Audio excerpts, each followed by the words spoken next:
Chers élèves de la deuxième année collège, bonjour. Notre leçon d'aujourd'hui est l'expression de la manière et du moyen. Pour cela, regardez avec moi ces deux exemples. La surveillance se déroulait tranquillement. Le menuisier coupe le bois à l'aide d'une scie électrique. Dans la première phrase, on a exprimé la manière avec laquelle se fait l'action à l'aide de l'adverbe de manière tranquillement.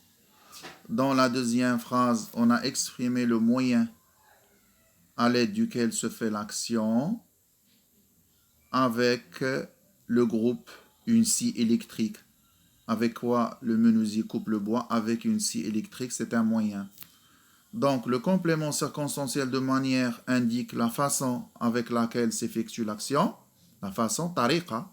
Et le complément circonstanciel de moyen indique l'instrument avec lequel se fait l'action. L'instrument, c'est-à-dire le moyen. Ici, nous avons 4 phrases pour la manière et une phrase pour le moyen. Commençons avec la manière. Elle danse avec grâce. Il marche tête baissée. Il chante superbement. Elle parle fort. Il marche en chantant. Alors, comme vous pouvez remarquer, ces 5 phrases indiquent la manière. On a souligné les groupes qui indiquent la manière. Nous allons étudier leur nature grammaticale. Avec grâce, on va dire c'est un groupe prépositionnel. Avec grâce, préposition plus un nom, ça donne un groupe prépositionnel. Tête baissée, nous allons l'appeler un groupe nominal. Il marche tête baissée. Tête baissée, un groupe nominal. Superbement, c'est un adverbe. Tous les mots qui se terminent avec mon sont des adverbes.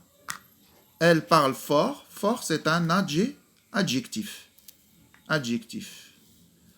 Il marche en chantant. En chantant, c'est un gérondif. Alors, le complément circonstanciel de manière peut être un groupe prépositionnel, un groupe nominal, un adverbe, un adjectif ou un gérondif. Dernière phrase concernant le complément circonstanciel de moyen. Il est allé en autobus. Il est allé par quel moyen? Il est allé en autobus. Alors, dans cette phrase, en autobus, c'est un groupe prépositionnel. Le complément circonstanciel de moyen est généralement un groupe prépositionnel.